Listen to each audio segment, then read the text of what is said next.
નમસ્કાર મિત્રો, આજે આપણે એક ખૂબ જ ગંભીર વિષય પર ચર્ચા કરવા જઈ રહ્યા છીએ. આજનો આપણો વિષય છે કે અંગ્રેજી માધ્યમ એ કેટલું જરૂરી છે.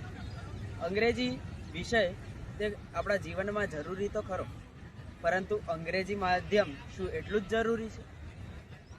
મિત્રો, અમુક રિસર્ચના આધારે એવું કહેવાય છે કે જો આપણે ટોપ 20 દેશો જોઈએ કે જે આટલા સમયની અંદર ગ્રો કર્યા છે, તો તે દેશોમાં જે ભણાવવાની ભાષા છે એ એમની પ્રાદેશિક ભાષા છે.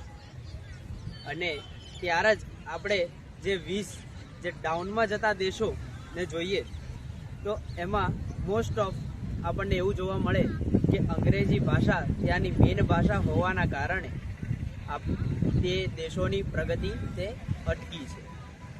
આવું જ કંઈક અત્યારે હવે ભારતમાં સર્જાવા જઈ રહ્યું છે.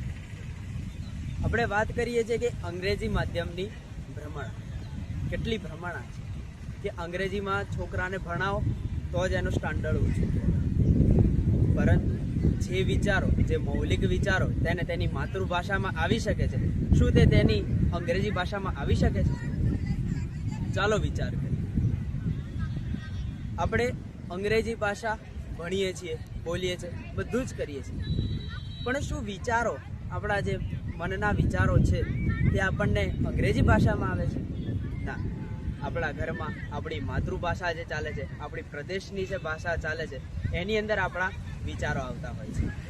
હા, આપણે એને અનુવાદ કરીને અંગ્રેજી ભાષામાં કરીએ તો છીએ, પરંતુ વિચારો તો આપણને માતૃભાષામાં જ આવતા હોય છે. જો વિદ્યાર્થીને વિચાર તો કરવો હોય, સર્જનાત્મક બનાવવો હોય, તો તેને તેની માતૃભાષામાં ભણાવવું તે અત્યંત જરૂરી છે. આ જ વસ્તુ અત્યારે નથી થઈ રહી. અત્યારે અંગ્રેજી માધ્યમનો ક્રેઝ એ ખૂબ ઊંચાઈ સુધી અડી ગયો છે. અને જોવા જઈએ તો આજના આપણા ભારતમાં ગમે તેનું ફોર્મ ભરવું હોય, કે યુપીએસસી હોય, કે કોઈ એક્ઝામ હોય, કે આપણે કોઈ પણ વસ્તુ મેળવવા માટેનું ફોર્મ ભરવું હોય, એ પણ ઇંગ્લિશની અંદર આવતું હોય છે. અને આપણા જો રૂલ્સ એન્ડ રેગ્યુલેશન્સ જો આપણે જોઈએ એ પણ ઇંગ્લિશની અંદર છે. તો મિત્રો, શું આ ખરેખર જરૂરી છે અંગ્રેજી ભાષા આટલી? કેમ આપણે આપણી માતૃભાષામાં ન ભણી શકીએ? માતૃભાષામાં ભણવાથી ઘણા બધા ફાયદા થાય છે કે તેની અંદર આપણને સૌથી વધારે સમજાય છે અને તે ભાષા આપણને ઊંડાણ સુધી આવડતી હોય છે. આજકાલ અંગ્રેજી ભાષા ખાલી દેખાદેખીનો જમાનાના કારણે તે વધી ગઈ છે. અને બસ આ જ વસ્તુ છે કે જે અંગ્રેજી ભાષા પ્રત્યે સૌથી મોટી ભ્રમણા છે. તો ચાલો આપણે આપણી માતૃભાષાને સ્વીકારીએ અને માતૃભાષામાં આપણે ભણતર શરૂ કરીએ. જયતુ ભારતમ, જયતુ સંસ્કૃતમ.